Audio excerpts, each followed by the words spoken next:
Hello friends, कैसे हैं आप लोग।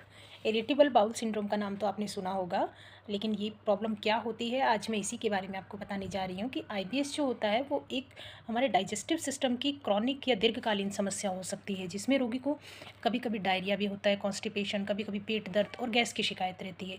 इसमें जो हमारी इंटेस्टाइन होती है उनकी जो मूवमेंट होती है वो इरेगुलर हो जाती है। आयुर्वेद में इसे ग्रहणी दोष के नाम से भी जाना जाता है। आईबीएस के लक्षण में क्या क्या होता है कि इसमें हम लोगों को बार बार स्टूल पास करने की इच्छा होती है, कभी कभी पतला होता है, कभी कभी सूखा भी हो जाता है और इनकम्प्लीट एवेक्यूशन होता है। हम लोगों को पेट में दर्द होता है, भारीपन या ऐंठन भी होती है, गैस होता है और इसमें ब्लॉटिंग की समस्या बहुत ज़्यादा होती है। पेशेंट को थकान, कमजोरी और जैसे ही वो खाना खाता है उसको बार बार स्टूल पास करने की इच्छा होती है। तो ये एक तरह से बहुत पेनफुल कंडीशन पेशेंट के लिए हो जाती है। इसमें आगे बात करते हैं आईबीएस के क्या क्या कारण हैं, कॉजेज़ क्या क्या है। तो इसमें हम लोग बात करते हैं कि आयुर्वेद के अकॉर्डिंग क्या क्या कारण होते हैं। अग्निमांद्य कि जो हमारी डाइजेस्टिव फायर है वो वीक हो जाती है, तो हम लोगों को आईबीएस का सामना करना पड़ता है। उसके बाद में हम लोग बात करते हैं वात दोष की।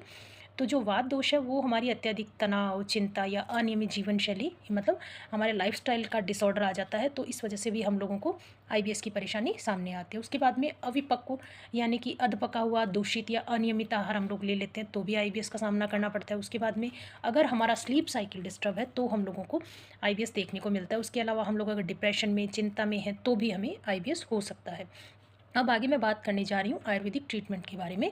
तो इसके अकॉर्डिंग, आयुर्वेद के अकॉर्डिंग शोधन चिकित्सा यानी कि डिटॉक्स का सबसे पहले उपयोग करना चाहिए अगर हमारी बॉडी पूरे बलवान है, यानी बॉडी में हमारे बल है। तो इसमें हम लोग परगेशन यूज़ करते हैं विरेचन के रूप में, जो कि पित्त को शुद्ध करने के लिए सबसे अच्छा माना जाता है। फिर हम लोग यूज़ करते हैं बस्ती को, जो कि वात को बैलेंस करता है। फिर आगे हम लोग यूज़ करते हैं कि कौन कौन सी मेडिसिन हम लोग आईबीएस के रूप में यूज़ कर सकते हैं। तो बिलवादी चूर्ण, जो कि दस्त और डाइजेशन दोनों में ही लाभकारी होता है, तो बिलवादी चूर्ण को आप बिल को वैसे भी आप यूज़ करते हैं तो भी आईबीएस की परेशानी दूर हो जाती है। कुछ सीज़न में जैसे गर्मी के आसपास या मई जून के आसपास बिल मिलता है तो आप उसको यूज़ कीजिए, तो भी आप आईबीएस की परेशानी से दूर हो जाएगी आपको। उसके बाद में आप संजीवनी वटी, जो कि दीपन का भी काम करती है और आम को पचाती भी है, तो आप संजीवनी बटी भी यूज़ कर सकते हैं। फिर आप हिंगवा स्टिक चूर्ण का यूज़ कीजिए, जो कि हमारे गैस की, जो हमारे पेट की गैस है, अफारा है, पेट दर्द है, उन सब चीज़ों को दूर करेगा। फिर हम यूज़ करते हैं त्रिफला चूर्ण का, जो कि कॉन्स्टिपेशन के लिए यूज़ किया जाता है और साथ ही साथ एक रसायन के रूप में भी यूज़ कर सकते हैं त्रिफला को हम लोग। फिर इसके बाद में दधि मस्तु तक्रपान हम लोग आयुर्वेद में बताया, जो कि वात और पित्त को संतुलन किया जाता है इसमें। ये एक आयुर्वेद की रेमेडी होती है, जो कि अगर आपको इसके बारे में कुछ भी नॉलेज चाहिए तो प्लीज़ आप मेरे को कमेंट कीजिए, मैं आपको बता दूँगी। उसके बाद में आप इन सब चीज़ों को यूज कीजिए। तो एक ग्रहणी चूर्ण भी आता है जो कि आईबीएस में स्पेशली यूज़ किया जाता है, तो इन सब चीज़ों को भी आप यूज़ कर सकते हैं। और आगे बात रही डाइट प्लान की, तो उसमें हम लोगों को पका हुआ, गर्म और ताज़ा भोजन करना चाहिए। मूंग की दाल है, खिचड़ी है, ये सब चीज़ें आप यूज़ कीजिए। और जीरा, हींग, सौंफ जैसे दीपक द्रव्य जो हमारी अग्नि को उद्दीप्त करे, यानी हमारे डाइजेस्टिव फायर को तेज करे। और इसी के साथ साथ छाछ में या तक्र में सैंधव लवण मिलाकर हम लोगों को यूज़ करना चाहिए।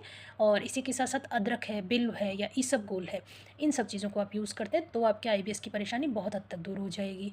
और इसके बाद है कि आप कच्चा भोजन, सलाद ये कम खाएं, बासी खाने नहीं खाना है आपको, फास्ट फूड नहीं लेना है, ठंडा पानी, कोल्ड ड्रिंक ये सब चीज़ें आप मत लीजिए।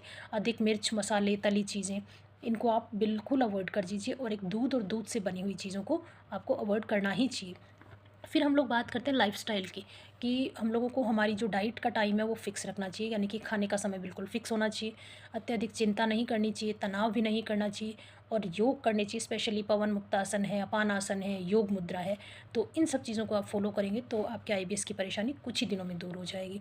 इसी के साथ साथ आप ध्यान और प्राणायाम भी कीजिए, अनुलोम विलोम, नाड़ी शोधन, ये सब चीज़ें आपके लिए बहुत बेनिफिशियल रहेगी। और उसकी सबसे अच्छी चीज़ ये कि आप खाना खाने के बाद में हल्का टहलें और फिर भरपूर नींद लें, तो आपकी आईबीएस की परेशानी कुछ ही दिनों में छूमंतर हो जाएगी। तो अगर आपको वीडियो अच्छा लगा हो तो प्लीज़ चैनल को सब्सक्राइब कीजिए, कमेंट कीजिए और नेक्स्ट वीडियोज़ के लिए मुझे प्लीज़ टॉपिक बताते रहिए कि आप किस परेशानी से परेशान हैं। मैं ज़रूर आपकी प्रॉब्लम को एज ए ट्रीटमेंट प्लान आपको बताऊँगी। Thank you.